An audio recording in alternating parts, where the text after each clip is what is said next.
भगवान बुद्ध, बोधिसत्व परमपूज्य डॉक्टर बाबासाहेब आंबेडकर, त्रिरत्न बौद्ध महासंघ या जागतिक चळवळीचे संस्थापक उर्गेन संरक्षितजी यांच्या विचारांना, यांच्या शिकवणीला मी प्रथमतः त्रिवार अभिवादन करतो. या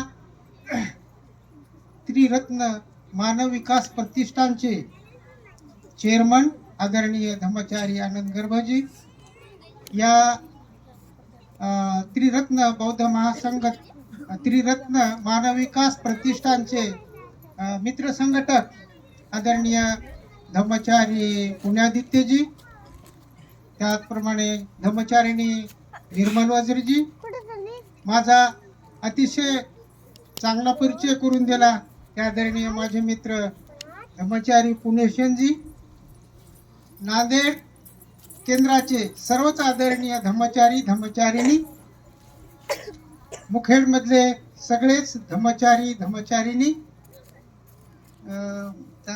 मॅडम मला काही नाव येतात त्याही मोदीजीजी, धम्मचारिणी मोदीजीनी, आणि नांदेड महानगरपालिका चे नगरसेविका सुनीता जोंधळे, सर्वच आदरणीय सर्वच उपस्थित सज्जन आणि बंधू आणि भगिनींनो,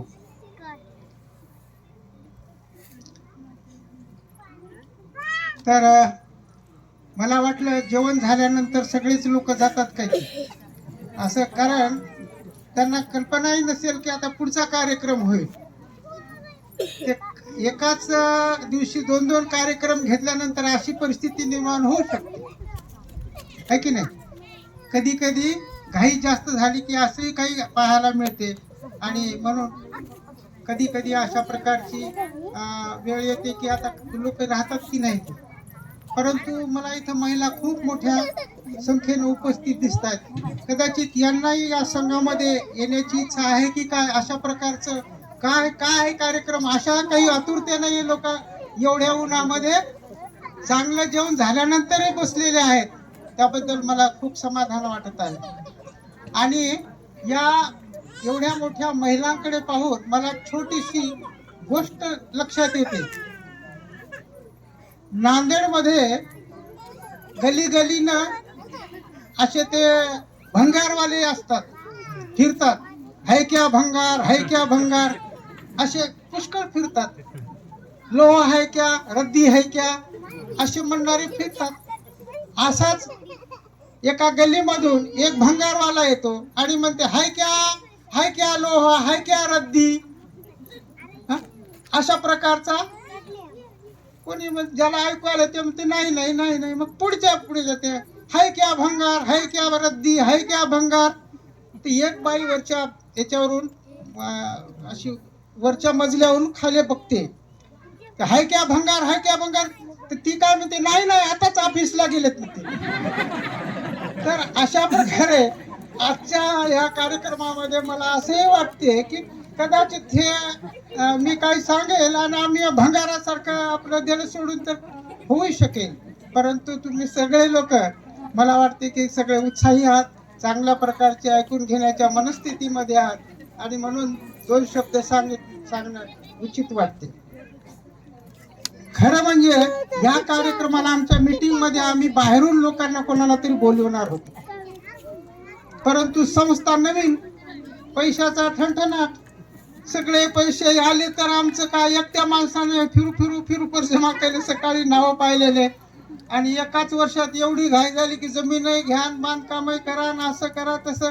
ते नवरी एखादी जास्ती केली, कधी बासिंग नेवकी, कधी बासिंग नेवकी, अशी आमच्या संस्थेची अवस्था झालेली आहे. एकाच वर्षामध्ये जमीनही घ्या आणि आता लगेच मग कधी बासिंग माणुकी, अशा प्रकारची अवस्था आमच्या संस्थेची झालेली आहे. आणि एक स्तुत्यच आहे म्हणा, आदरणीय आमचे धम्मचारी आनंद गर्भजी, हे अतिशय, ते काही झोपतात की नाही की मला काही कल्पना नाही. हाड आता तपासायचे तर सगळ्या मास्कनिकडे हाडच दिसत असतील पाठीला, पाहिलं तर आंघोळ करताना, आहे की नाही. कदाचित अशी अवस्था असू शकेल. आणि अशाही परिस्थितीमध्ये कोणीतरी त्याग केल्याशिवाय कोणाला तरी त्याचं सार्थक होत नसते. ठीक आहे, सकाळच्या सत्रामध्ये आपल्या ह्या ऐतिहासिक या केंद्राचं उद्घाटन झालेलं आहे. त्रिरत्न मानव विकास प्रतिष्ठान मुखेडच्या अंतर्गत जे काही हे मैत्रेय ध्यान साधना या केंद्राचं उद्घाटन झालेलं आहे, तेही आजच्या दिवशी. आणि आजच्याच दिवशी धम्ममित्र समारोह सुद्धा होत आहे. म्हणजे बघा, दोन दोन कार्यक्रम एका दिवशी. म्हणजे हे सचिन तेंडुलकर सारखे सिक्सर मारायला एकाच सेंचुरी मारत आहेत, अशा सरकारची हे अवस्था आहे. तर ठीक आहे, तर तुम्हाला कल्पनाच आली असेल की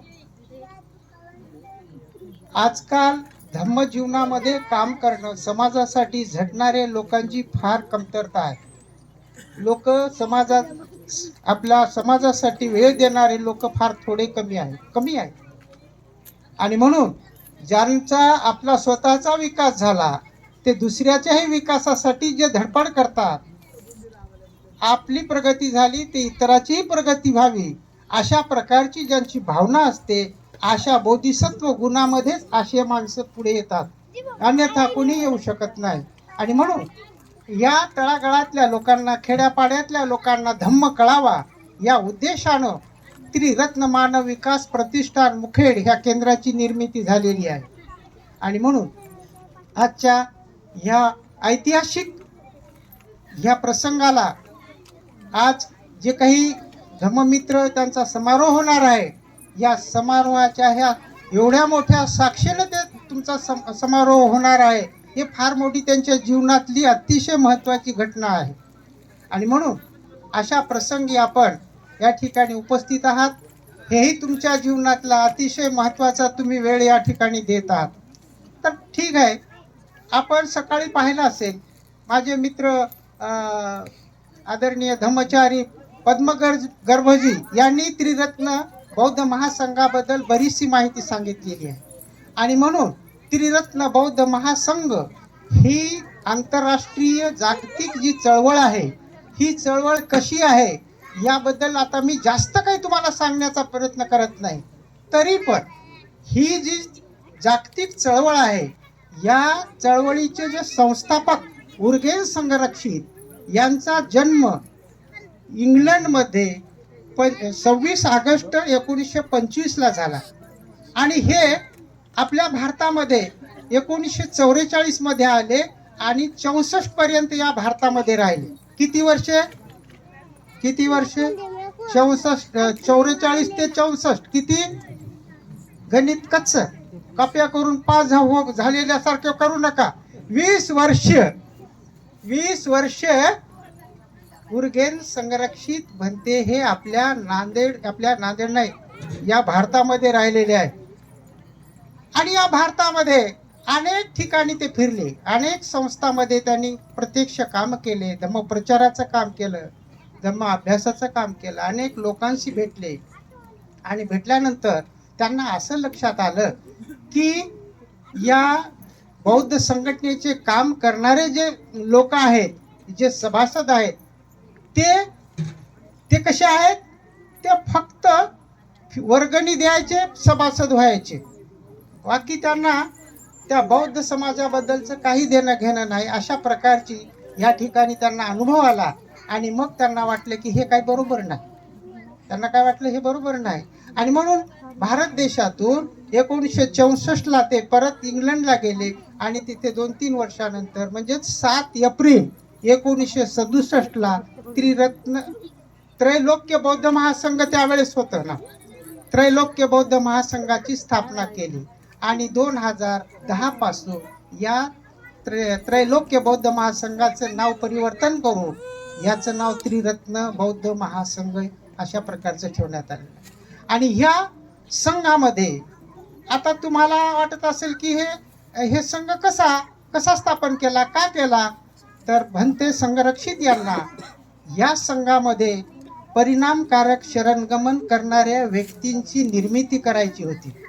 परिणामकारक शरणगमन म्हणजे काय, की जी बुद्ध धम्म संघाच्या प्रति ज्यांची प्रतिज्ञाबद्धता आहे, ज्यांची निष्ठा आहे, ज्याची बांधिलकी आहे, अशा प्रकारचे लोक निर्माण करण्यासाठी, अशा प्रकारचा धम्मसेवक निर्माण करण्यासाठी भंते संरक्षित यांनी ही अशा प्रकारची चळवळ निर्माण केली, तिची निर्मिती केलेली आहे. आणि म्हणून आता तुम्हाला वाटत असेल की ही चळवळ म्हणजे आता नेमकं काय आहे ना. तर ह्या चळवळीमध्ये तुम्हाला कशा प्रकारचं काम करावं लागेल आहे की नाही. तर ह्या चळवळीमध्ये सुरुवातीला धम्मसहायक अशा प्रकारची एक प्रक्रिया आहे. धम्मसहायक म्हणजे काय की जे अधूनमधून केंद्राच्या कोणत्याही कार्यक्रमामध्ये येतात.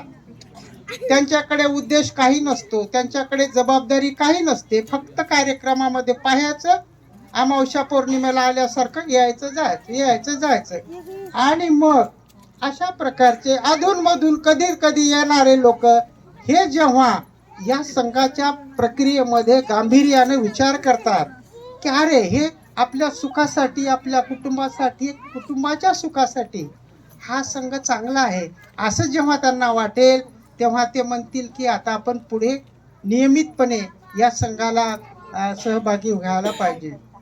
आणि म्हणून अशा प्रकारे या संघामध्ये हे असे जे काही धम्मसहायक आहेत हे असे लाखोन आहेत. किती लाखोन येणारे जाणारे असे. यांच्यामध्ये काय असते, फक्त अधूनमधून कधीतरी यायचं, संघाच्या कार्यक्रमामध्ये प्रवचन असेल किंवा धम्मवर्ग असेल किंवा एखादं शिबिर असेल, एखाद्या वेळेस कधीतरी यायचं आणि त्या कार्यक्रमामध्ये सहभाग घेऊन बस पुन्हा काही करत नाहीत. परंतु जे परिणाम करत पुढे आपल्याला गांभीर्यानं त्यामध्ये भाग घ्यायचा म्हणून जे टिकून राहतात ते मात्र पुढे धम्ममित्र होण्याची इच्छा व्यक्त करतात. आणि म्हणून असे जे धम्ममित्र होण्याच्या इच्छेचे असतात त्यांना कसं त्यांना या संघामध्ये प्रवेश घेता येईल. तर अशा प्रकारे ज्यांना धम्ममित्र होण्याची इच्छा असेल त्यांना विनंतीचा अर्ज करावा लागतो. आमच्या नांदेडमध्ये असा अनुभव आहे की काही असे आहे त्यांनी अर्जच केला नाही, समजा केला नाही तर काय म्हटले, मला अर्ज करायची काय गरज आहे की नाही. मी ध्यान करतो, मी अभ्यास करतो, मी वर्गाला येतो, मी संघामध्ये भाग घेतो, मला काय. पण ही संघाची प्रक्रिया आहे की ह्या संघामध्ये तुम्ही सगळ्याच गोष्टी करता, परंतु तुम्हाला विनंती केल्याशिवाय धम्ममित्राची तुमचा विचार केला जात नाही. आणि म्हणून काही मित्र आमचे 2-2 वर्ष मागे राहिले, मागचे लोक पुढे गेले. मग त्यांना वाटलं अरे कसं काय झालं. मग त्यांना माहीत झालं की नाही ते अर्ज करावंच लागते. आणि अशा प्रकारे मग ही प्रोसेस आहे त्रिरत्न बौद्ध महासंघामध्ये. ही विनंती केल्याशिवाय कोणीही तुमचा विचार करत नाही. आणि म्हणून तुम्हाला जर या संघामध्ये प्रवेश घ्यायचा असेल, तुम्हाला या संघामध्ये जर सभासद म्हणून पुढे यायचं असेल तर तुम्हाला विनंती करावं लागेल. भगवंतांना स्वतः विनंती केल्याशिवाय ते कधी सांगत नव्हते. ते याचना करत होते की भंते किंवा भगवंत मला दीक्षा द्या, तरच ते दीक्षा देत होते. तर अशा प्रकारे धम्ममित्र होण्यासाठी त्रिरत्न बौद्ध महासंघाच्या ह्या प्रोसेसमध्ये आपल्याला विनंती करावी लागते. आणि म्हणून विनंती केल्यानंतर मग धम्ममित्राला 3 प्रकारच्या प्रतिज्ञा बंधनकारक आहेत. 3 प्रतिज्ञा कोणत्या, तर त्या व्यक्तीने मी बौद्ध आहे असं म्हटलं पाहिजे, त्या व्यक्तीनं पंचशीलात पालन करेन अशा प्रकारचं म्हटलं पाहिजे, प्रतिज्ञा घेतली पाहिजे.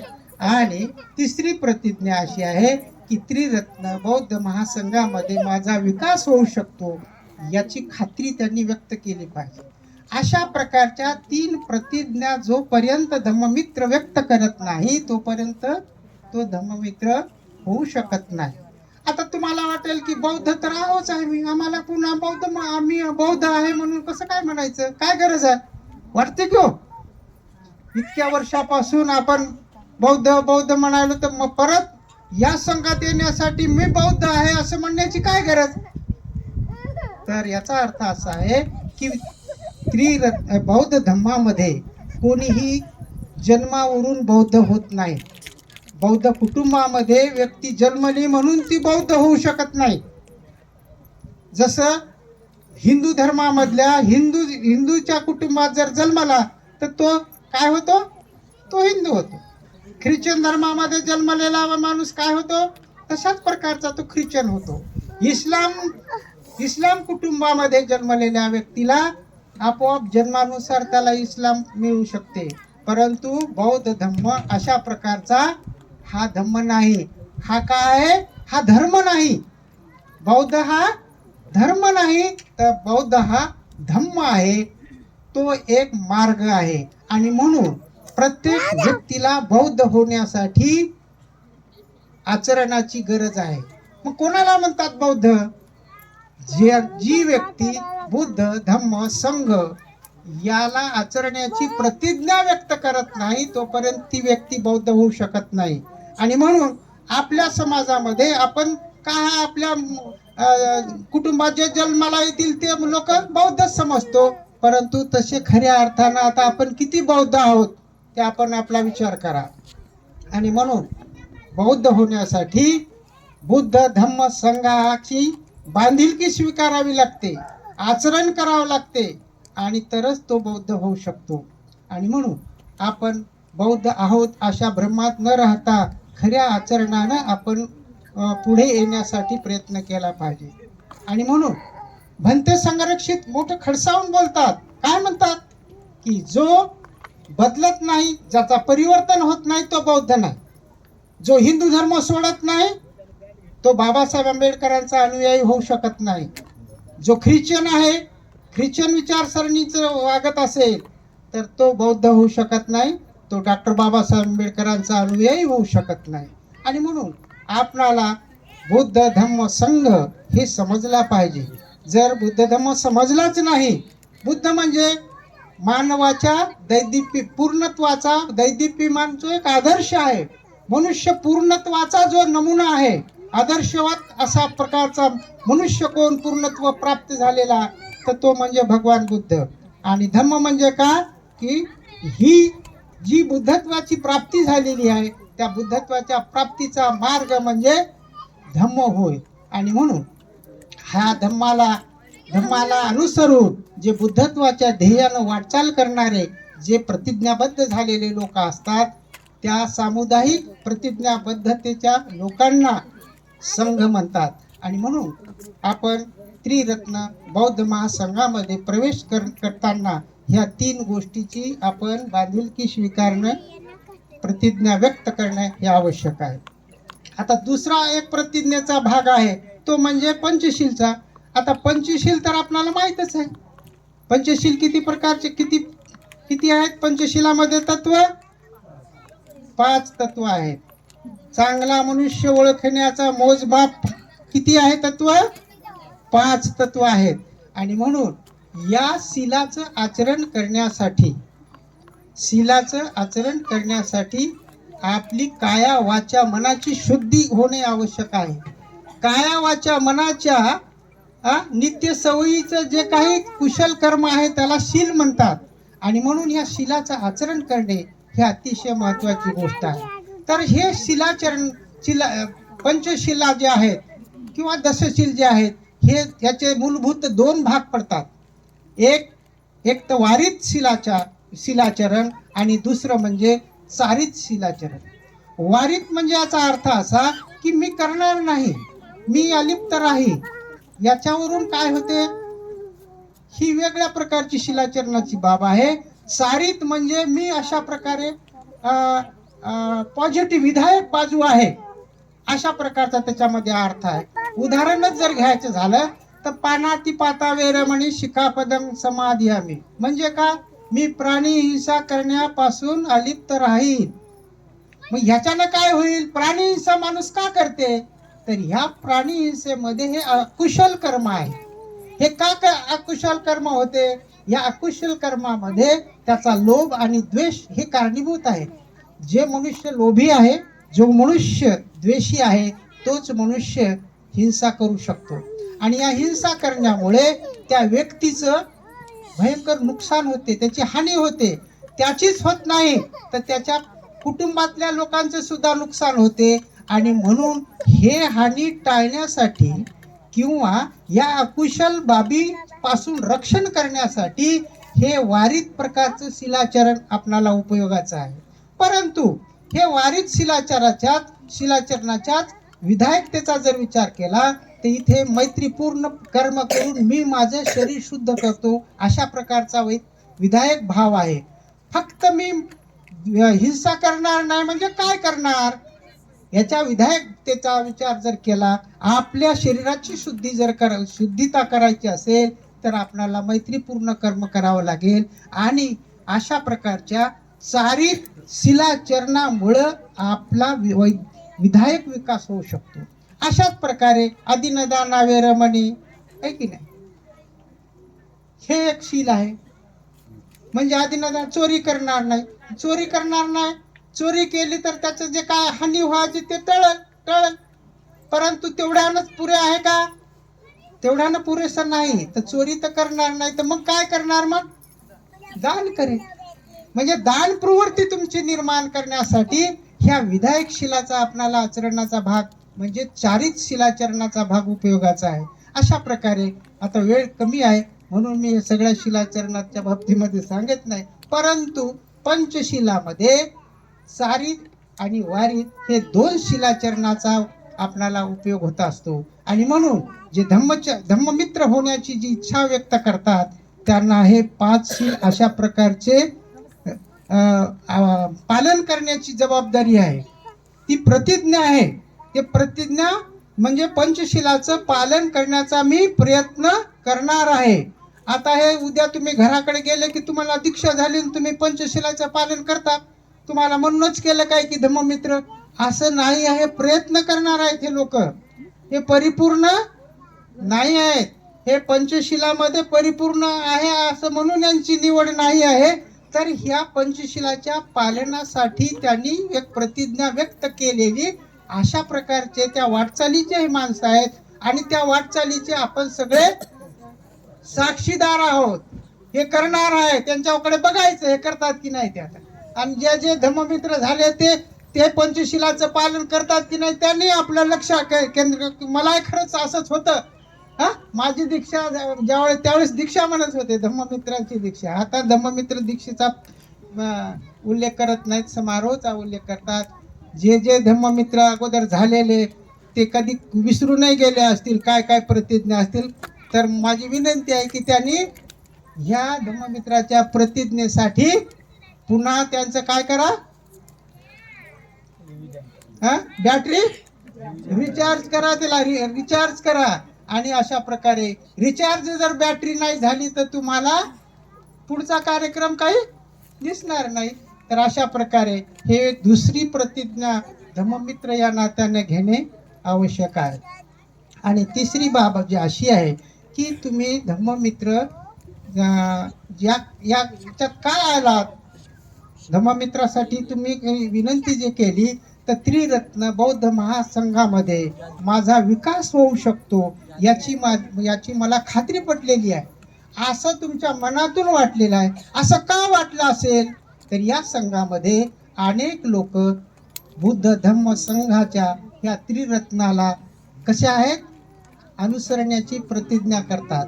परिणामकारक शरण गमनातून या कर्मनियमापासून तर धम्मनियमापर्यंत जाण्याची जी वाटचाल आहे त्यांची, ही धम्मचारींची तुम्ही पाहता अनुभवता. अशामुळे तुम्हाला वाटते की हे करतात तर आम्हालाही करता येईल. अशा प्रकारचा विश्वास तुम्हाला या संघामध्ये मिळू शकतो. त्याच्यानंतर आपल्याला असं म्हणता येते की ह्या संघामध्ये अनेक अनुभवी लोक आहेत, तुम्हाला मदत करू शकतात. जे कल्याण मित्र आहेत म्हणा किंवा सिनियर जे लोक आहेत, धर्माचा अभ्यास करणारे लोक, तर हे लोक काय तुम्हाला मार्गदर्शन करू शकतात आणि कोणत्याही अडीअडचणी तुमच्या सोडू शकतात. ह्याची खात्री पटल्यामुळं तुम्ही ह्या संघामध्ये माझी प्रगती होऊ शकते अशा प्रकारचा विचार व्यक्त करतात.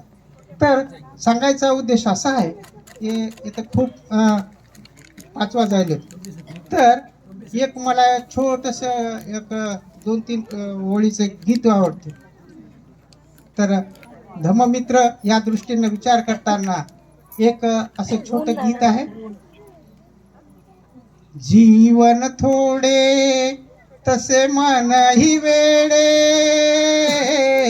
जीवन थोडे तसे मन ही वेडे, जीवनात कोडे हे कळावे. जीवन थोडे सुखासाठी धावते लोंढे, तरीही दुःखच पुढे, डोळ्यानी डोळ्यातून बघुनी सत्य मनी पटावे.